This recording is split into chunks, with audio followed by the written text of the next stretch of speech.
every day for an hour that nobody uses them, and they're absolutely beautiful. So why don't you all try for next week, if you can, if for those who work in Gibraltar, lunch break, get something really simple, go into the Alameda Gardens, and sit there and soak it in. I heard it's so beautiful and well looked after. I haven't been there for years, but I live by the sea, so anytime I need some, like you, I love the sea. I just take a long walk and you feel new again. But it's really very important therapy. I always said, go out in the grass, weekends, take off your socks and walk on the grass. You just get earthed. So here we have an expert. He dealt with animals and eco-building and all that in his life, so he has more experience than me on that. I just do it very simply, so. But do that for yourself, treat yourself, have fun. Have a little fun, A lot of illness we get is because we forget, it's exactly like what Gopal said, we forget to have fun, we forget to enjoy ourselves, we get so serious with life, We need to lighten up, we really need to lighten up. But before I start today's talk, which is the yoga of renunciation, I really would like to pay tribute to our friend Coral. Her sister Nodia is here. How many of you knew Coral? Okay, just a few of us. Well, she's been battling with cancer for quite some time.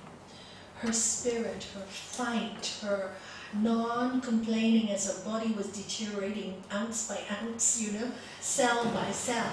And we watched her, always smiling, always strong, always with hope. And she passed away yesterday. I think I've asked you for the last few weeks to pray for her, so you might be familiar with her name. But what has really touched me is that she was so blessed to have such a beautiful sister like Nuria, who's sitting here today. And I think she really deserves a tribute too. As Gopal said, people often forget about the carer. And she was living in La Linea with a husband and children, and the amount of sacrifices she made in this year and a half to be her sister's very best friend, to handle all the insurance, all the hospitals, all the bills behind the scene, have to let her sister know, yes, death is imminent, even though you want to live. Let her parents know. It's a hard job to do. A hard job. You really have to, we're talking about yoga of renunciation, so here we have a real example. Easy to talk, hard to live it. So hard to have so much strength and renounce your own personal feelings to serve somebody else, your own personal joys, your own personal holidays, to renounce that all for a sister and do it so lovingly is a real yoga of renunciation. Never had I seen her in the hospital when I went there ever complain. Never. And it's a joy. What she said, I'm learning so much about death and dying. I'm learning so much from my sister. No, I'm exhausted. I work a full day. I have to come here after work. I have to stay all night with her. Then I have to rush back to work, look after my children. Nothing. For me, that was real renunciation, selfless service, We talk about selfless service. Gurudev says, the dedicated ever enjoy supreme peace, so live only to serve. And you can see, yesterday she was there, and on Saturday when we went to visit Coral, the peace that she held in such a difficult moment. You imagine yourself looking after somebody for a year and a half, and you're going to lose them, they're going to go. The pain, the attachment, all of it must be so strong there. And yet, to give everybody that came in that strength and that peace was really renouncing one's own feelings.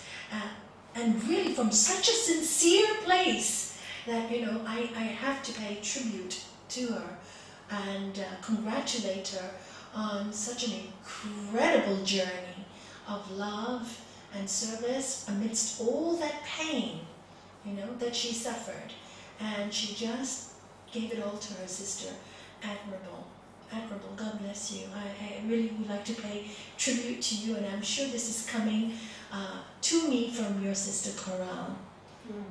I'm sure she's asking me to tell you that. She did tell me that when she was alive anyway, and she told you, but she wanted everybody to know. So, on Coral's behalf, you know, what a wonderful job. At the end of the class, we'll do some Om Tramagams and some healing mantras for her as well. And I also like to dedicate today's satsang and talk to Coral and my beloved husband. I think he's somewhere here, yeah. Shanky, it's his birthday, 9th of March. He passed away 2 years and 4 months ago. But it's his birthday, so I'd like to dedicate today's satsang to both of them. So, and today we're going to speak about the yoga of renunciation. You know, we talk about thank you, Shanti. We talk about in yoga to renounce. Oh, we have to let go. We have to renounce. And everybody thinks, I have to give up my rings or my earrings, and I'm attached. I have to give everything away, and that's renunciation. No, you haven't got the picture, my friend. You have to give up your attachment to them. That's the secret. It's not having things that means you're renounced. I mean, look at the greatest masters. Look at Lord Krishna. If you look at, that's why sometimes I love into philosophy. You look at Lord Krishna, he was a king. He was wealthy, and he was the son of God. Lord Rama, the same. He was the son of a king, had everything. But what did he have to renounce? He had to renounce his attachment to the throne. So, well, you got to read these stories. They're just so beautiful. So renunciation is letting go of things that take you and strangle you. If things don't, in the Upanishads it says, the mortal becomes immortal when the noose around the neck is loosened. What is this noose? It's our desires. The desires that get us trapped. The desires that, if I don't have this, I will be unhappy. The truth is, you can be happy with very, very little. And you can be happy with everything. But happiness is constant. It is our birthright. Do you remember what Gurudev said over and over? And I don't know why spiritual people think that in order to be spiritual, you have to be unhappy. Where did you get that thinking from? Do you know one spiritual master that looked unhappy to you? They always laugh. They tell jokes. They have fun. They love. In order to be really spiritual, you are happy. Why? As Sri Patanjali tells us in the Yoga Sutras, to a man of discrimination, all things are painful.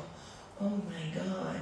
Buddha, Four Noble Truths, there is suffering. Quite depressing, right? So if you just read that, you think, oh my God, all life is suffering. Oh my God, if I realize everything in life is painful. You fall in love, you get a broken heart. You do this, you get money, you lose it tomorrow. Stock market crashes, you know. Everything is sorrowful. You love someone and they die on you, you know. Everything is sorrowful. Sri Patanjali and Gurudev used to say, now that you know everything is full of suffering, have some fun. Don't be frightened of it. It's there. It's going to happen to all of us. Now that you know that, it's no big deal, is it? So and that's the spirit of renunciation. Suffering will come to all of us, whether we like it or not. But it's not a punishment. It's not God punishing you. Suffering comes to you to remind you of who you are, that's all. You know, I always said that after my husband passed, I learned the greatest lesson of all. You can say, I'm going to die one day, and you think everybody else around you will die. But yourself and people so close won't. In 6 weeks' notice, I had of his death. And I learned, really, really, after he passed, I can die any minute. And because I've learned that so clearly, living every second is so dynamic. It's so precious. It's so precious. And how are you going to live it? Your choice. Renounce those things that make you grasp, that make you unhappy, that make you think, oh, if I don't do this, I'm going to become like this. All these rules and regulations. I'm going to read to you a little bit of what the Bhagavad Gita talks about on renunciation. What you should renounce and what you shouldn't renounce. So if you really want to go on the spiritual path, what you shouldn't renounce, what you should continue doing. And here it is, all right? It's chapter 18, it's the last chapter of the Gita. Any of you read the Gita? How many of you read the Bhagavad Gita? Very few. It's time to go through it again. I went through chapter 2 last week, right? So I'm going to take bits and pieces of it. The first time I went through it, it took me 3 years, right? The second time, 2. I might as well do it again. I know someone who's reading it for the second time. I know, you told me, Chandra. Good on you. Yeah. And here, Arjuna is a student, okay? Just think about Arjuna as a student, and Lord Krishna is like Lord Jesus or Gurudev, a great God on earth, right? The energy of God on earth. Arjuna said, "Oh Krishna," the blessed Lord said, "renouncing all personally motivated actions is renunciation." Renouncing all personally motivated actions is renunciation. And letting go desire for the fruits of your actions is non-attachment. Now look at the word. Renouncing all personally motivated actions. Many times our lives run around I, me, say it. Yeah, very clearly. I, me, and mine. You get up in the morning, I need this. Oh, I'm tired. Why can't my husband or my wife make breakfast for me this morning? I want personally motivated. Everything has to be this. If you notice, you do this, you become unhappy. These are personal things. I want this for me. I'm tired. Can't you see I'm tired? Is it wrong to be tired? No. Is it wrong to ask for help? No. But when people feel so personal to that attachment, instead of saying nicely, oh, I'd really love to have somebody bring me a cup of tea today, and laugh about it. They may not bring it, that's the second one. But you can still ask it nicely. And that joy is a little bit like, so different from, why can't you make me breakfast today or make me dinner today? Do you think this is a difference? Can you see? This isn't a personal attachment for people doing something to you. And non-attachment is, you can even ask nicely, but do not expect that they may do it. Because if you ask nicely or not like nicely, either way, and somebody doesn't do what you want, what happens to you? You get upset. You get into a bad temper. You get into a bad mood. So you see, Nalanie said if you ask nicely, you get a better chance of it. It didn't work. I might as well shout again. Also doesn't work. So what do? And here it says, if you really want to be happy, don't expect anything. You know what? Just get up and do it yourself. Just do it. Okay, big deal. I'm a bit tired today. Just get myself a cup of tea, relax, and sit down. I'm tired. I sit down and look out at nature, sit in my balcony, stop complaining. I'm tired, so let me take 2 minutes break or 5 minutes break before I start my day. But we punish ourselves. We're so attached to everything is doing. See, another attachment. I have to get to work.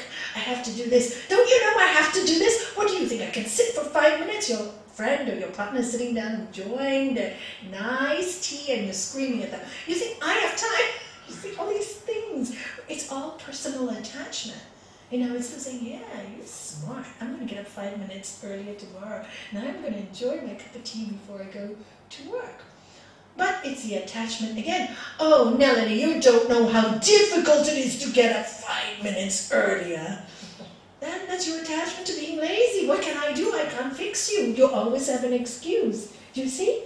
Why is it so difficult? Is your attachment to, I need 8 hours of sleep. Okay, as you think, It will become. If you think, I can't survive without less, you are not going to survive without less. You think, I'm going to get up tomorrow, and I'm going to find it so easy to get up 10 minutes early, get my cup of tea, sit with my toes, look out at the sea, and just relax. I can do it. You will do it because why? You found it easy. You thought it's easy. You visualize that wonderful joy of doing that. See, it's still something personal, but there's no attachment to your being tired or your personality or this. You just do it. You want it, you do it. No mind stuff. Why can't this person do it for me? And why can't this happen? And why? No mind stuff. That's what you want. You do it. Be responsible for that personal action. I'm just putting this very complex Gita into a very simple example. These are one of these things. And that simple act of every day, this non-personal thing and not expectation actually frees you from these nooses that you put around your own neck. You put them on yourself. But it's very much easier to blame somebody else, and that is the attachment again. Attachment, because it's easier to do that. And again, Nuria's example of non-attachment, the year and a half, is a very powerful example because we watch it, we see it, you learn the example. It can be done. It is not difficult. And then joy comes into your life. So this is the real meaning of renunciation, all right? So here it goes. Some wise people believe that all actions should be renounced as seeds of evil, while others believe that certain actions should not be renounced. They are self-sacrifice, selfless giving, and self-discipline. Here he's saying some people, even wise people, are saying you should just renounce all actions. Everything has a seed of evil in it. Some people say that, he says. And other people say that, no, you shouldn't renounce certain things. And then he continues to tell Arjuna, listen, Arjuna, and I will teach you the essence of non-attachment. Actually, there are 3 levels of non-attachment. Self-sacrifice, selfless giving, and self-discipline, in fact, should not be renounced. Instead, they should certainly be continued because such actions purify the mind and make you wise. Self-sacrifice. Now, when you talk about sacrifice in the Western tradition, it has horrible connotations. People think, oh, sacrifice means I have to give up. Again, thank God you're here today because I can keep using you. Because the example is fresh, right? It's fresh in our memories. Some of us have seen her over the last 8-9 months, a year and a half. Self-sacrifice, all her personal desires, right? She kept going on with it. That should not be renounced. She didn't renounce that. She renounced many other things, partying and all that kind of stuff, but she didn't renounce the self-sacrifice to help her sister. Now in her face there was no anger, there was no resentment, there was just love and giving. So that kind of pure action, that action, did you hear, helps to purify your mind and make you wise. So by her action of self-sacrifice, who has become wise? Her. And what were people saying yesterday at the crematorium too? I heard so many people say, what an example she is of selfless service. How nice to hear that. And the amazing thing is when I first met her, how many years ago now? 15? 10 years ago? When I first met Nuria, she came to see me because she suffered from panic attacks. Petrified of everything. You couldn't even say boo, she'll cry. And then you see this girl handle death, and you really see what the human spirit can do. What you can do with knowledge and what you can do with understanding. what you can do with training yourself. This is what you can achieve when you're not into, oh, poor me stuff, or personally motivated stuff, as Lord Krishna said. So are you understanding self-sacrifice? When you see it in this light, it's not ugly, it's very beautiful. It is a very beautiful thing to do. People who've looked after elderly who are very sick, it's very hard to do, it's hard work. But at the end of the day, when you ask them when they pass away, they'll say it's the most rewarding work they have done. Because when the person has passed, there's a sense of peace within them. There's a sense of, I contributed to helping them. That peace, it gives you peace. And I have seen when people have passed and the family members haven't helped or participated in that selfless service, there is a lot of guilt in them. Really interesting. Really a lot of guilt. There's no closure, like they don't have closure with that family member. That's why I always say to people, make closure. You know somebody's sick and you know them well and they're close to you and maybe you've had, not seen them too much. Go see them. Say your goodbyes. Be kind. Be good. Make time. Sacrifice time. And see them. Because when they pass, you will regret it otherwise. So make as much time as you can. Because many times, oh, I don't want to go. It's so long. Such a long way away. It's raining. Never mind. They can wait next week. You see, all this comes into our mindset. And so we lose the essence of self-sacrifice. Never give that up. Did you hear Krishna said? Don't give that up. I'm telling you, don't give that one up. It'll make you wise and purify your mind. And selfless giving. Selfless giving. It's okay to give. It's okay. Have fun. Give. And self-discipline. All of us want to be better. All of us want to be happier. All of us want to get closer to God. All of us want this. With all our hearts and souls. There's no doubt about that. But how many of us are willing to discipline ourselves to work towards that? Lord Jesus said, the harvest is plenteous, laborers are few. So what is the self-discipline? Getting up a little early to meditate a little bit, work on your life, see what doesn't work on it, to renounce those things that make you personally attached or unhappy.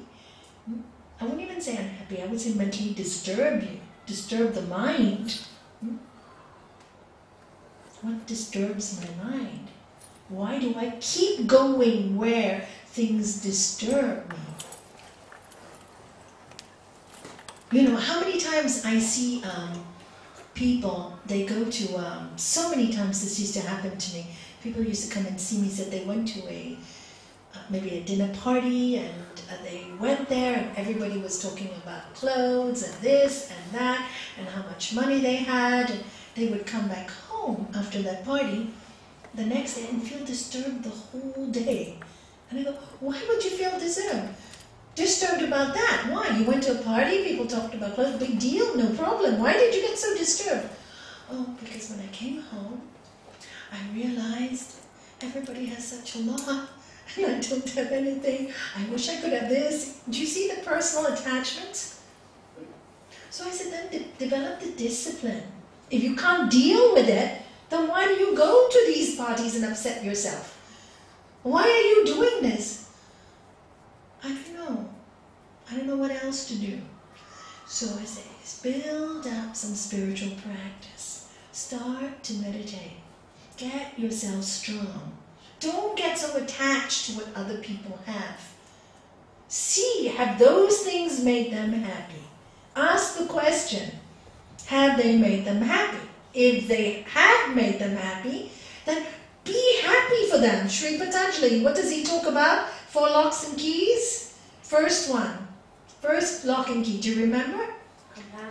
Friendliness towards the happy.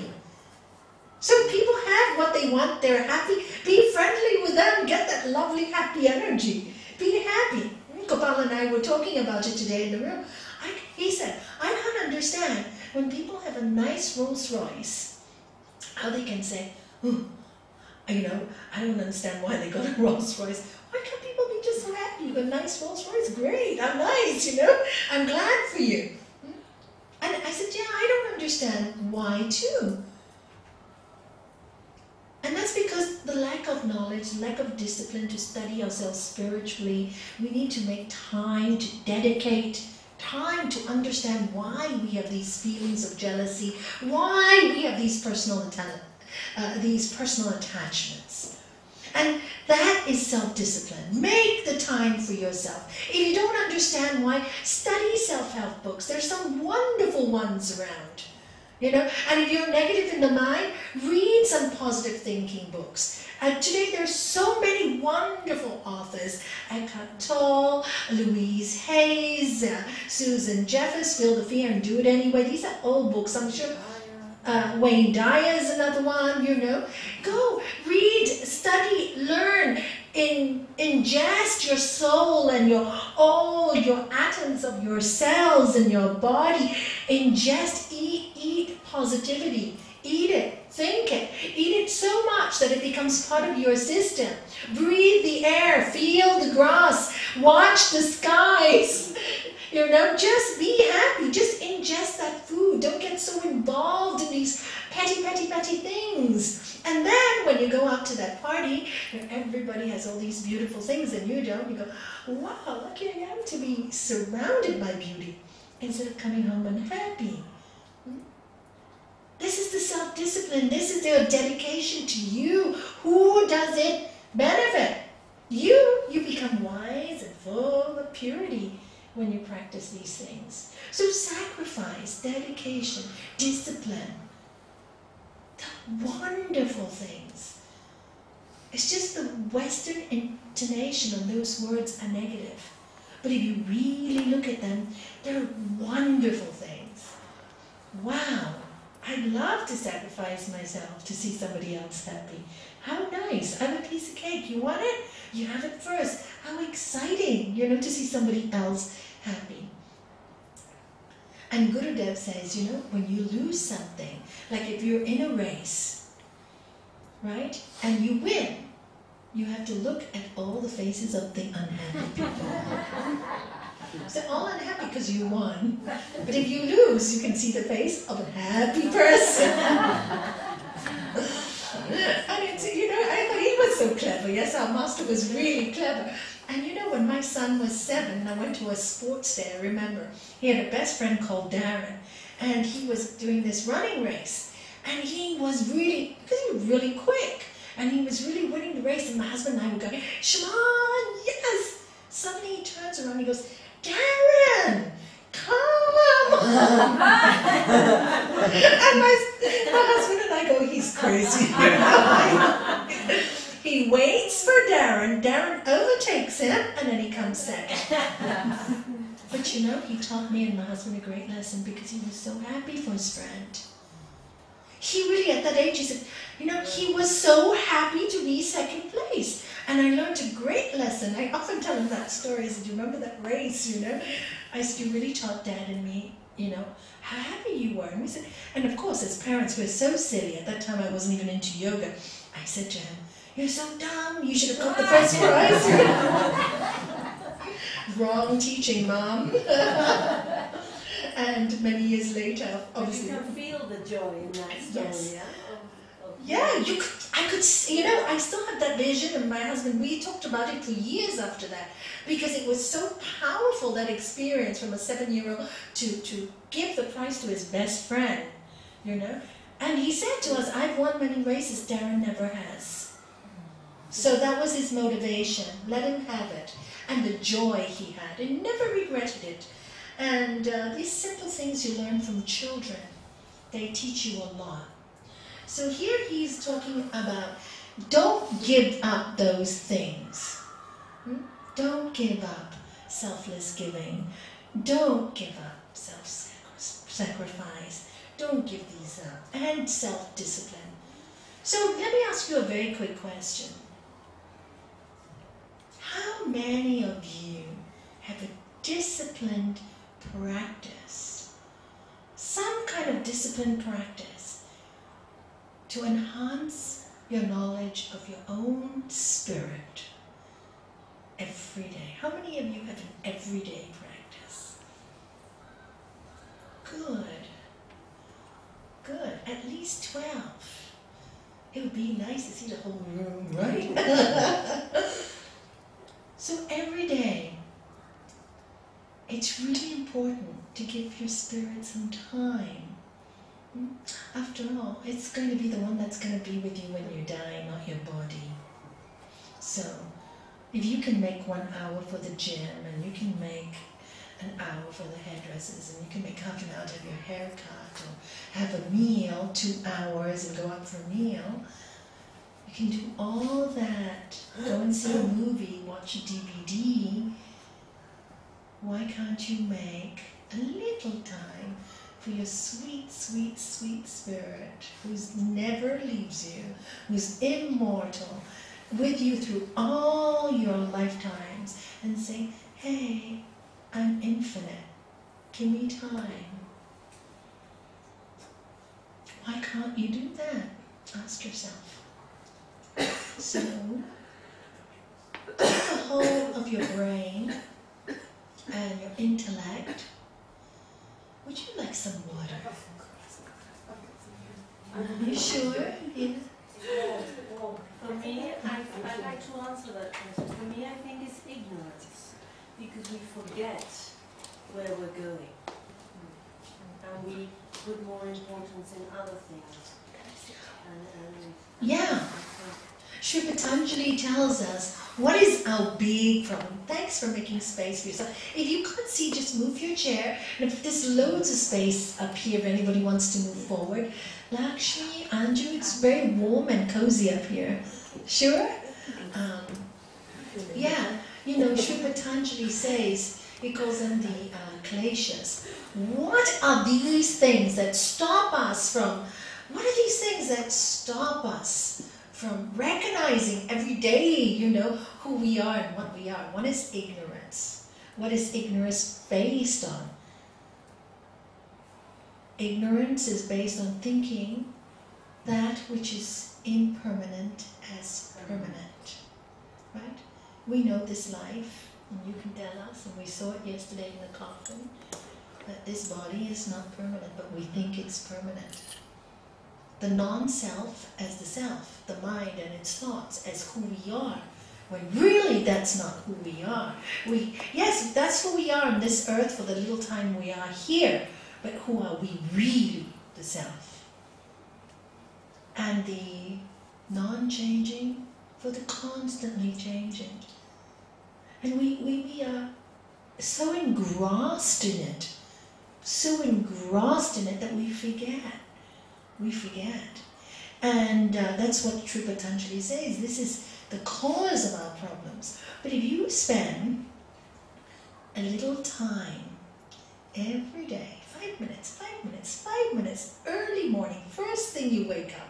I've told this to you 1,000 times, and I'll keep saying it 1,000,000 times. Put a positive saying. You don't even have to do the work. All you have to do is cut something positive out and put it on your wall, next to your bed. And I used to have like hundreds of things stuck to my bed in the morning. Prayers from Master Shivananda, from Swami Satchidananda, Mother Teresa, you know, all stuck. And I would open my eyes to remind me that was the self-discipline, so I wouldn't get off the track. Open my eyes, and the first thing I would see was all these things. Made a practice to read them all. And it really just took not more than 3 minutes, because each one is so short. And when you're reading with your mind, it's much faster. So read them all. Already the practice is done. Already ignorance is removed. Already removed. Because you've started the day with God. You started the day. You've already started the day like that. So the whole day, the reminder is there. What else is the problem for us not looking at ourselves? Egoism. Pride. Oh, I'm so important. Everybody. You know, you look at the mirror and you just see your face. You don't see what else the mirror is reflecting. right? The mirror reflects the whole room, but you only see your face. Everything, oh, I got a wrinkle, I got this, I got that. You know?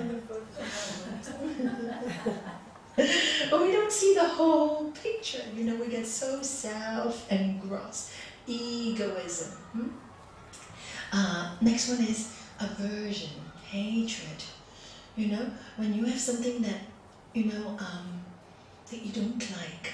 I always say, you think about two things in your life always. If you don't like something, if you really hate someone, you think about them all the time. When you love someone, you think about them all the time. So love and hate are very closely linked, aren't they? So if you've got something negative that happens to you, for example, aversion, you think about it all the time. Oh, poor me, poor me. Oh, maybe you don't even say poor me. Oh, this happened, such a dark thing, such a dark thing, such a dark... And if you think about it all the time, what is your soul ingesting? Those thoughts. As you think, what will happen to your body? What will happen to your body? It'll get sick. It'll get sick. Because that's what you're putting into your cells. Poisonous thought make poisonous cells. And that's what you're putting in. Oh my God, you can easily change it. Look at the mirror, look at my thoughts, look at my eyes. What am I thinking? Wrinkles, this, that. No! You know, I've got life. Guess what? I got some wisdom from my wrinkles. Yes, I'm getting clever. Change the mindset. Inspire yourself for joyous thinking. Joyous thinking makes a healthy body. So just change it right away. Yes, okay, life is tough. I'm broke. I can't afford this week. Fine, what's the big deal? I'll just have, what can I have? Pasta's cheap. I'll get some nice vegetables. Become vegetarian for a week. It's very cheap to eat. I'm vegetarian. I feed myself. It's really cheap. I mean, except on Wednesdays, Andrew makes me the most delicious dinners. Thank you. So really, don't spend a lot, you know, and the food is so, you know, you don't have to worry so much about these things. What do you need to be happy? What makes you happy? What really makes you happy? Somebody coming, telling you, I love you, you know? Hi, it's, you know, joy, giving, somebody doing something small for you. So that's what you love. Why is it so difficult to give what you love to have to others? If that's what you love, a smile, a hug, to be told you are loved, why can't you do that to somebody else? Why is it always about me? Egoism, you know? This aversion. Why should I do it? Let them do it. That's the attachment, again, the renunciation. Why should I do it? They should do it. This is really childish behavior. Totally childish. Instead, I love to be told I'm loved. So I want to tell everybody, I love you, you know? I really do, but you have to say it if you mean it. Please do not say that. If you don't mean it, people will surely sense it. You make yourself a hypocrite. But start to say nice things in your life. Start to say it when you feel it. You may not have the second chance to tell somebody. You like someone, say, you know, I think you've got really nice energy. I think you're really nice. Say it. Ego doesn't allow us to say it. Aversion, showing our feelings, you know, not allowed to say it. But when it's something negative, we're so readily say it.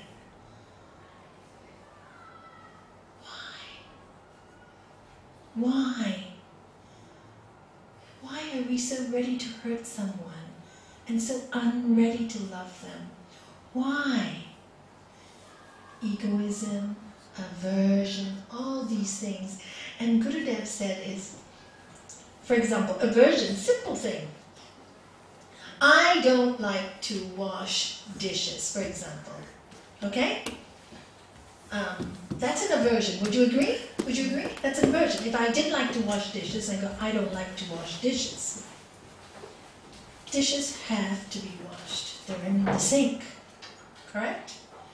Your aversion, I don't want to wash them, will make you angry because you have to wash them. And our master always said, it's not about what you like or what you don't like. It's about what is. And that was such a great lesson to me. Because at that time, I didn't like to wash dishes. So I had terrible eczema in both hands, bleeding, because I didn't like to wash dishes. When I changed it, the dishes have to be washed. Full stop, no emotion into it. Put some joy into it, because that enhances me. And then what happens? You just do the job. You just focus and do the job, put some joy into it. And from not liking to do dishes, I love to do dishes.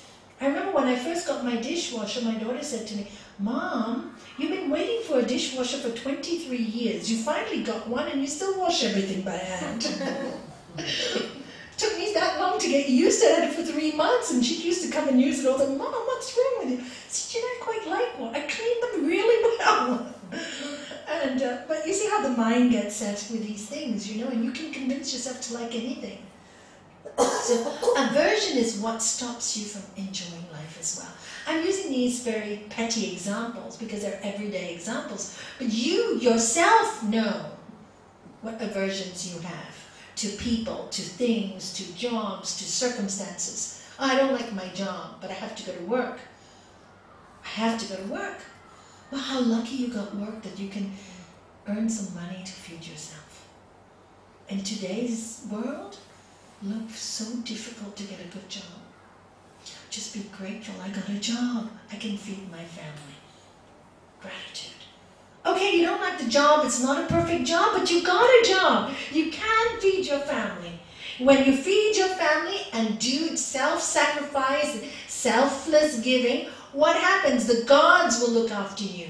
They have seen that you can do this. You're not lazy. That you can sacrifice what you really would like to do to serve others, because that is your responsibility. Your children have come to you. Of course, sure, you want to do yoga classes or dance classes and paint all day and do all these wonderful things. Who doesn't want to do that? Go on holidays all the time. Yeah, but it doesn't pay the bills. Be real. This is your world. Be responsible. When you're responsible, then the gods, because it's selfless giving, why are you doing it?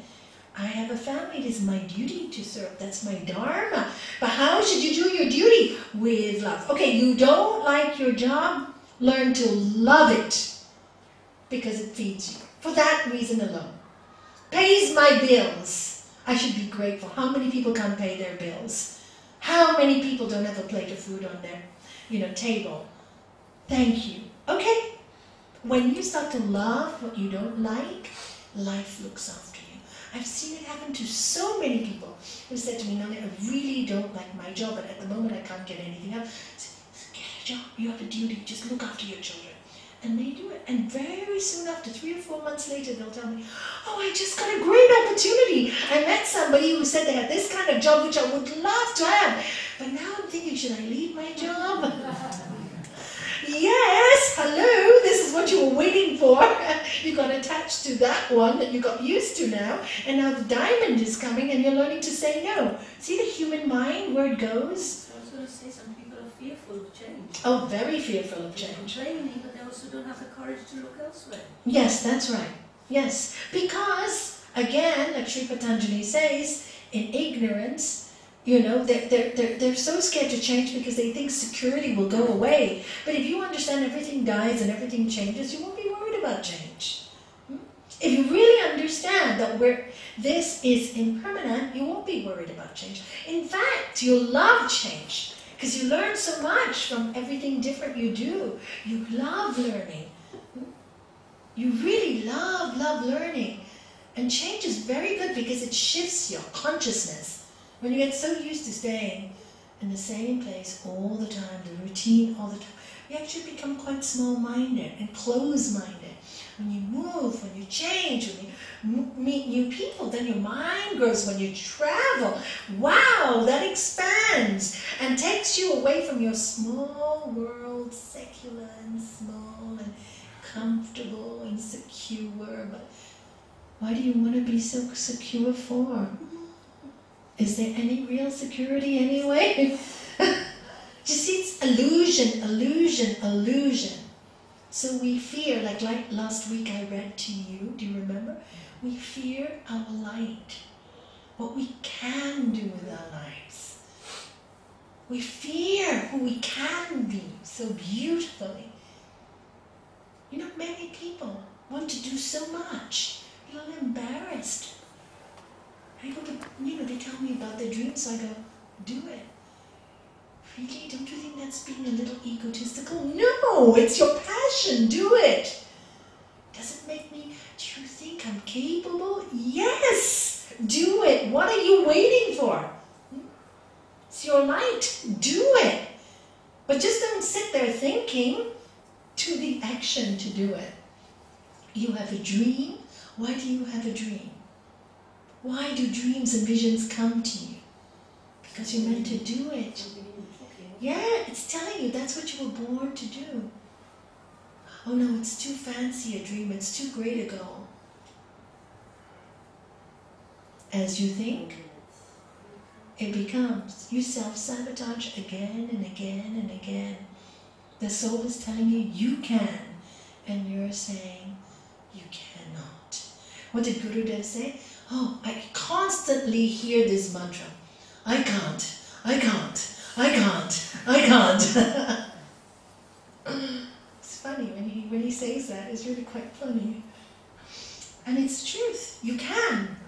If you have complete faith, nothing is impossible. Nothing is impossible. So that is the kind of faith you have, and that you should not renounce. And I'd just like to read what Gurudev says here. It's quite funny. Under the guise of renunciation, we shouldn't renounce every action. In fact, we should perform certain actions that will purify our minds. This is very important because the minute we hear that renunciation leads to liberation, immediately we want to drop all the uncomfortable duties. Anything we don't like, we quickly renounce. We might renounce eating salad and plain bread, but not ice cream. We tend to choose what we want to renounce. And this is so true. And then he further goes on to say, this is Krishna telling Arjuna now, however, it is essential, Arjuna, that these actions too be performed without attachment to the fruits. And that I repeat over and over again, and the whole Bhagavad Gita is like that. Do what you have to do, whatever job comes before you. But do not expect anything in return. Do the job because it's given to you, and do it with as much love as you possibly can. Honor, dignity, and integrity. Sometimes when you do things, you may not get rewards. Without expecting rewards, you will maintain peace. If you get the rewards, you will be exhilarated. Great gift. Oh my God, I didn't expect it. I did it for the sake of it. For the sake of it. She did it because she loved her sister.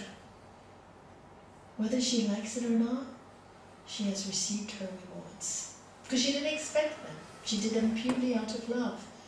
But because she did it purely out of love, the action becomes so magnified that she will get the reward of respect, honor, dignity from others. Because she expected nothing in return. Are you seeing that clearly? Just the sake of doing it to the best of my ability, the Dharma God has given me to do, without complaining. And that is real reward. That is real reward.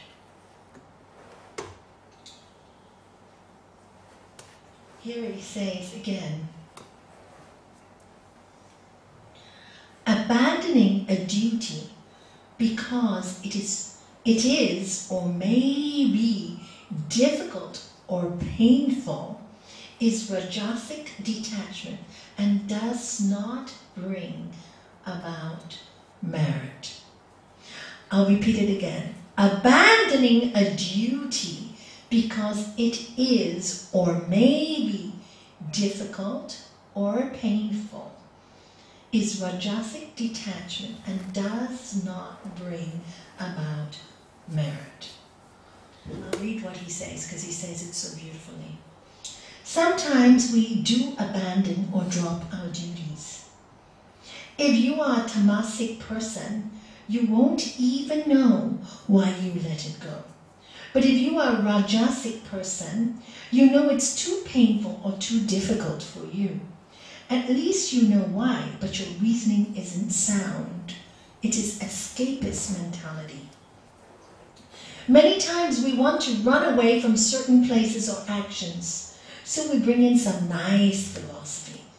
Oh, I'm a renunciate, so I'm renouncing this. We're not renouncing with understanding, but out of fear. That escapism will bind us. So sometimes you have a job to do in life. You know you have to do it. But it's a difficult job. And because it's difficult, you will say, oh, I really don't need to do this. That kind of renouncing is not correct. It will not bring you joy. It will not bring you peace. Because you're really escaping. Because it's too difficult. For example, meditation. Why don't you spend 5 minutes in the morning to meditate? It's too difficult. You know, Nalanie, I've learned a new way of meditation now. I meditate all the time when I'm carrying on my day. And it works really well. Okay, fine, I accept. 3 weeks later, problem, can't cope with it. Oh, I thought you were meditating so well. You're so balanced. What happened? Fool yourself if you want to. Go ahead, fool yourself. You're not fooling me. You're fooling yourself. It takes many years to develop that kind of balance. Many, many years of hard work. But if you think you can do it in a minute, why not? Think it. It's kind of like a escapism. You know, you're fooling yourself. Who are you fooling? Yourself. And that's what it's saying here. Know yourself. Yes, it's difficult, but you should not renounce it because it's good for you. A mother or father looking after their children is difficult. You think it's easy looking after children? Really difficult. No sleep at night, all the problems. They don't renounce it. If they did, it will bring around no merit. It's your responsibility. It's not easy, but you still have to do it. And so many people abandon that duty. And it says, you can do it. It's not saying it's whether it's good or bad. Do what you like. He's not saying anything is good or bad. He said, but it will bring you no merit. You're not going to be happy about it. It's not going to give you the peace you were looking for. It's not going to give you the joy you were looking for. So if you think that's going to get you out of trouble, you're wrong. You might as well get up 5 minutes early tomorrow and spend a little time with your soul. Even though it's hard. So, then he talks about another type of non-attachment. Pure sattvic non-attachment is carrying out your responsibility. Sattvic means peaceful, right? When you're in a sattvic state, you're in a peaceful state. It's carrying out your responsibilities simply because it is right that you do so. Did you hear that? Carrying on your duties simply because it's right that you do so. While at the same time, while you're doing these duties, renouncing attachment to the fruits of your habits. Again, keeps repeating. You do it purely without expecting anything in return. That's pure action.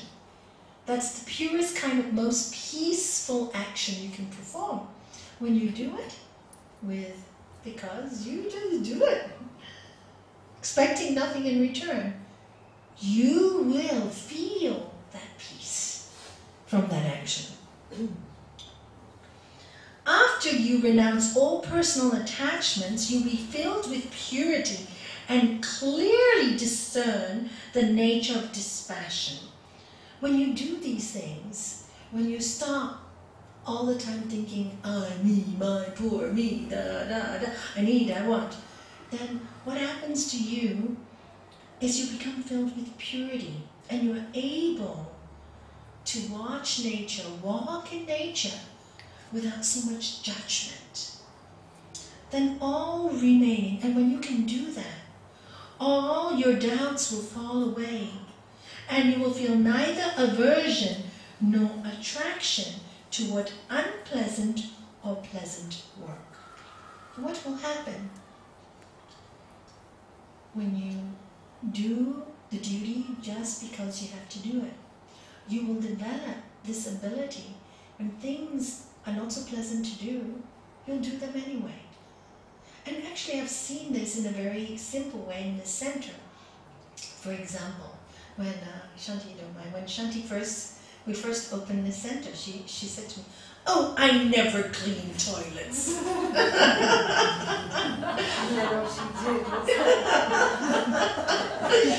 She really said, "I never clean toilets, not even at home. My husband does it or whoever does it. I never, being a maid or whatever, I never clean toilets." I said, "Really?" And she goes, yeah. I said, "What was it? You were 30-something at that time." Whatever. I said, "You've never..." No, I don't do them. I said, "Okay, karma yoga, your job is to clean all the toilets." And at first, you remember, it was so... She looks at me, "Really?" I said, "Yeah, you're a yogi, to learn to do everything with joy." And the toilets have to be clean for everybody. I said, "Well, I've done them the last 4 weeks. When we first opened, there were just a few karma yogis here." And I said, "Well, I've done them, so now it's your turn. You can do that." So she came. She actually went and bought these gloves. I'll never forget how funny she looked, because there was just a finish, and take a cloth and then wash my hands afterwards. But she got these gloves, she got all these funny equipment, and she made it like a ritual, cleaning toilets, and I watched her, and I went, "Oh my God, she's really doing it with style." And and that was an aversion for her when she first did it, real aversion. I remember her face the first time because I was here. And now, there's no aversion, totally. All the I don't like, I don't want, I can't's gone. She'll clean anything and she never complains. Go anywhere. In fact, in India, she's so brave. We went to some really horrible places, right, Chandra? Horrible toilets, holes in the ground, and she'd be the first to go. She goes, "Nalanie's really, really smelly. Why don't you put a scarf on?" European toilet, that's European toilet. Yeah. European toilet, that's what it is in toilet. Yes. I went to the ashram in Virginia. We had to do karma yoga, and the first thing they do is clean the toilets. They didn't know. He's cleaning the toilets. I was like, "How do you open the toilets?" Talking to them. Yeah, so you see, when you do the duty, there is like a joy that comes naturally afterwards. There's no more, I don't like or I like. Just has to be just do it. It's kind of like her closing the center every Wednesday, right? She actually is the one that should leave early. And last night I said to her, actually, "Shanti, you stay so late and you have to drive all the way. Why do you wait for everybody to go? Why don't you leave when I leave?" No. Why? People who live in Gibraltar can do the job because they only have to walk 5 minutes away. She told me last night in the car, she said, "When everybody is gone, I feel so good that I can do this service. I love spending time clearing up after everybody and spending time alone at the center." Pure action. The joy in her face. So I said, "Okay, you're really a karma yogi." Pure action. I had great admiration for her words when she told me that. Great, because it was so truthful. She was expecting nothing in return. We never thank her even. She does it every single Wednesday. And she lives so far away, rain or shine. She does it. Never complains. And she says, I love it. I feel so happy. That's her reward. She says, the silent time with God in the center. I have silent time with God in the center. You know, and that so pure makes her wise. And as a benefit, who benefits, do you see? So that's another example of sattvic giving and sattvic serving. So on that note, yes, we do, I think. And so on that note, I finished today. Is there anything you'd like to ask or anything you'd like to share about yourself or give examples? Because, you know, I'm giving you some examples of what I see, but what about you? Anything you'd like to share? Okay, then, Nalanie, I have a donation. A donation? Thank you. Firstly, I'd like to introduce, well, maybe you met her yesterday, Coral's friend, and Coral always urged her to come to the centre, so she's come today. Oh yes, I met her. Oh, she's done the makeup for Coral. And this is from Credit Suisse, a place where Coral used to work. Yes. And it was International Women's Day. International Women's Day yesterday. Yes. And I was invited to join them for breakfast and address it. And I addressed it on the wonderful woman that was Coral, and this came from them. Wow. Thank you. Thank you. Thank you. And the donation would be for the center? As you think. You know, we were thinking, as it came from Coral and you mentioned it. I was working her way, huh? Yeah. You know, we were thinking that Coral was very, very much concerned about her daughter's education. And she mentioned to me, no? Little Coral is completely taken care of. Is she taken care of? Okay, that's great to know. The gods at center. Okay, great. So then this would go towards our center here, because we're really in need. Yeah, have you seen everyone is getting so awful, and Lillian's getting us a quote to get it all fixed. Maybe you can get some advice from Gopal, who is eco-person, and maybe he can give us some good advice on how we can do that. So could you give us some advice on that? Yes. So thank you. So for the yoga center, thank you so much, Mangala, thank you. But it's actually got your name, so the donation is for you. No, if you have a look, it's for the yoga center. Thank you very much. So for the fixing of our yoga center, it really needs a good facelift. Thank you so much. Shall we give a clap of hands for Coral?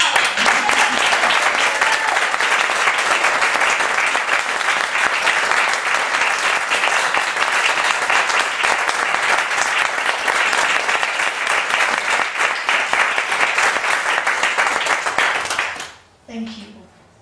I have a question. Yes. Karma and Coral and I don't know what. It's Philip and me asking. Okay. He doesn't know it. You don't know the question she's going to ask on your behalf. Okay. He asked me the other day. Okay.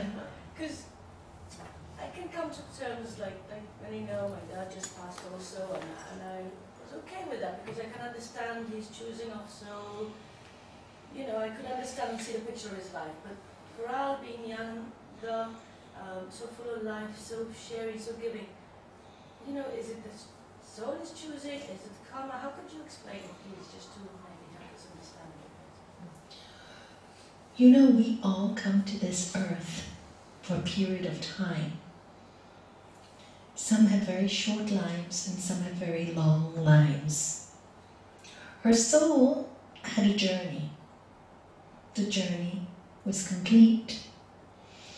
And her dharma, whether she knew it or not, her gift to us was Coral excelled in her suffering. People got so much from her, not so much while she was fine, where she would have loved all the attention. She got the attention then, but the real learning that Coral gave to everybody who visited her was her strength. Her disease was the making of her spiritual nature. When she was suffering in hospital, people were there when they used to visit her. Oh my God, she's got all her toes are turned purple and black. She can't walk anymore. And there she is smiling with all this beautiful makeup.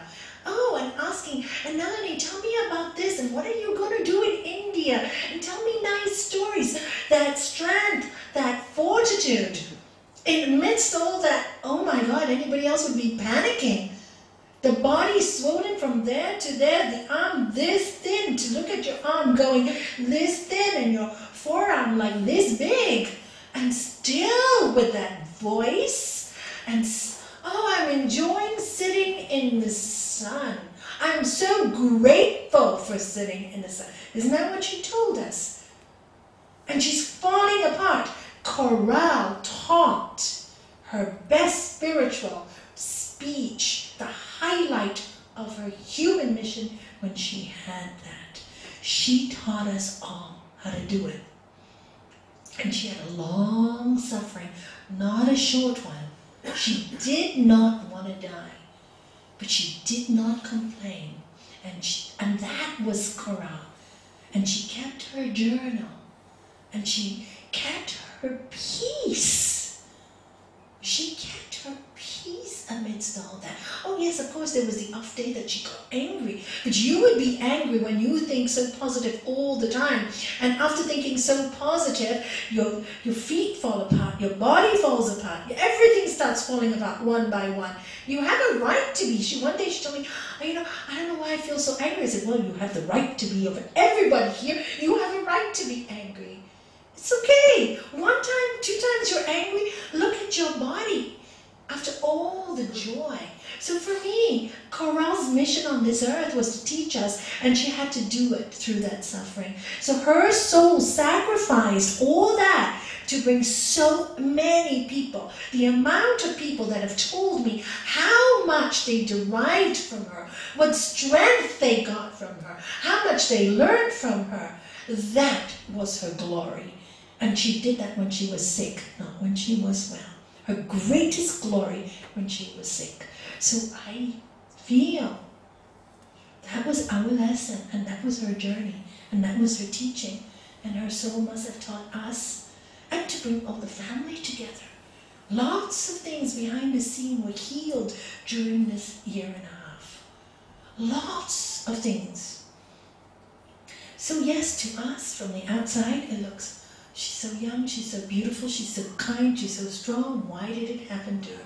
But from the truth point of view, we all have to choose a way to die. Boy, did she do it well. And she left peacefully. And she left beautifully. Remember when she closed her eyes? Did she open her eyes after that? Saturday? When we sent her? She had them Flickering. Gone. She was peaceful. No grasping, nothing. So for me, I think that was her soul's journey. That was the highlight, like the crescendo of her life was her illness. It really was. Her work, people from Credit Suisse, people from the bank, Lombard, they just loved her so much that they were amazing, the firm. What did they say? They have her desk there. She got the same salary. She wasn't working for 1.5 years. It was increased in January. And it was increased. And they gave her a productivity pay so that would go to her daughter's grant. And they paid her 14 months without being there. Full wage. And they were willing to pay for the clinic when the insurance wasn't paying. Did you hear that? So Coral brought the best out of her place of work as well.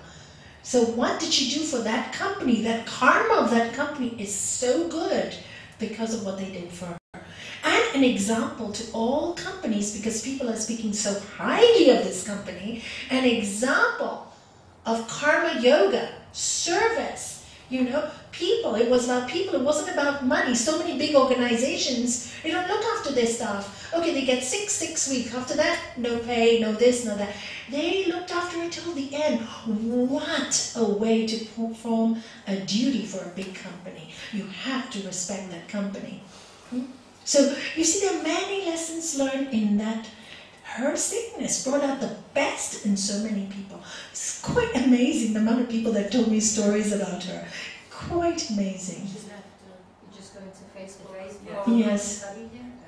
So if anybody wants to see who doesn't know Coral, what she left behind, go into her Facebook.